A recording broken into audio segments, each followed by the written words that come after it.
In the wake of the unexpected and early death of King Pratap Singh Shaha in 1777, a power vacuum would be opened in the recently created Kingdom of Nepal. A power vacuum that would be filled by controversial regents, court politics, and war. Succeeding Pratap Singh Shaha as the third king of Nepal was his 2-year-old son, Rana Bahadur Shaha. A long regency of 17 years would need to be put in place until the infant king came of age.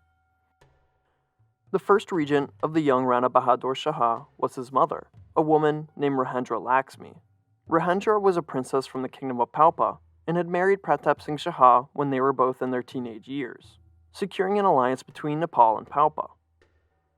At the funeral of Pratap Shaha, Queen Rajendra was expected to throw herself in the fires of her husband's funeral pyre, as the Hindu custom of sati required.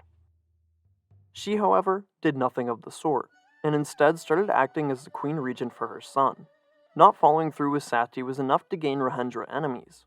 Becoming a regent was enough for everyone to despise her. Rajendra knew this, and to ensure her regency, she invited the brother of Pratap Singh Shaha back from his exile, Bahadur Shaha. Bahadur Shaha was the youngest son of the founder of Nepal, Prithvi Narayan Shaha. He was exiled by his brother King Pratap due to his popularity among the Nepali people. With his invitation back to Nepal, Rajendra named him as co-regent. The compliance of the joint regents didn't last long before rival factions emerged behind both of them. The emerging groups can be simply explained as the war and peace factions. Rajendra led the peace faction, as she wanted to wait for Rana Bahadur Shaha to come of age so he could make the decision to continue the expansion of Nepal. Prince Regent Bahadur Shaha wished to resume the unification campaign started by his father. Rajendra, citing that starting a war was out of the jurisdiction of their regency, put Bahadur Shaha on house arrest. Eventually, the Queen Regent relented and lifted the house arrest, releasing Bahadur, who promptly put Rajendra on house arrest. His loyal soldiers taking the Queen Regent to her house in handcuffs made of silver, something befitting a princess of Palpa. With the position of Bahadur Shaha secured, he intended to give the Gorkhali nobles exactly what they wanted: war. After making preparations, Bahadur Shaha declared war on the Chhabsi Confederacy to the west. The Chhabsi Confederacy was an alliance formed by mostly small city-states that intended on halting the expansion of the land-hungry Kingdom of Nepal.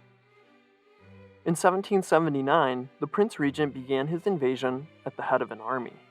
Before any deciding military encounter could occur, Rajendra broke free of her house arrest and retook control over Kathmandu and her son. With the regency now contested, Bahadur Shaha was forced into one of two hard decisions. He could turn his army around and march on Kathmandu, re-imprison Rajendra, and probably even take the Nepali throne if he wished. He was popular enough after all. Or he could simply walk away and end this regency war before it had begun. He chose the latter option, exiling himself to India. With Rajendra's regency secured, so too was peace restored. The court intrigue did not end, however, as the war faction was still hungry for conquest. But with Bahadur's absence, they could rally behind no one. This peace lasted for 3 years until Rajendra was forced into the very thing she wanted so badly to avoid. In January of 1782, the Chhabsi Confederation launched a surprise attack on Nepal. Declaring war was one thing, but a defensive war was something Rajendra could get behind, if not for the safety of the young king. Many of the Gorkhali nobles, who were once her enemies at court, quickly pushed their differences aside to defend Nepal, but some of the generals refused to participate in the war. Rajendra, in desperation for good generalship, invited someone back from exile. No, not Prince Bahadur Shaha. She instead chose to invite someone else that her late husband had exiled, the controversial Swarup Singh. Swarup was a court singer that quickly became the closest advisor and general of King Pratap Singh Shaha, but before his untimely death he exiled Swarup based on the controversy always surrounding him. The only requirement Rajendra gave for Swarup's return was that he had to put down his rivalry with Vamsharaj Pandey, a prominent Gorkhali general that Swarup had shared a grudge with for several years.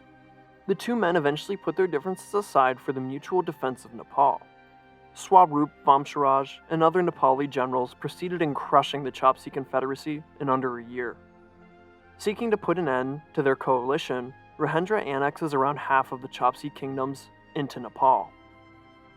Following the end of this short and successful defensive war that turned into a conquest, Rajendra follows suit in her promise of peace until her son comes of age. After the end of the war, the much-hated Swarup Singh returned to the royal court, his controversies following him as they always had. One particular case in 1785 would see Swarup Singh play a leading part in condemning his rival, Vamsharaj Pandey, to death. Vamsharaj was brought up on charges of military misconduct when he allowed for one of the kings of the Chapsi Confederacy to run away from a battle without him pursuing the retreating army.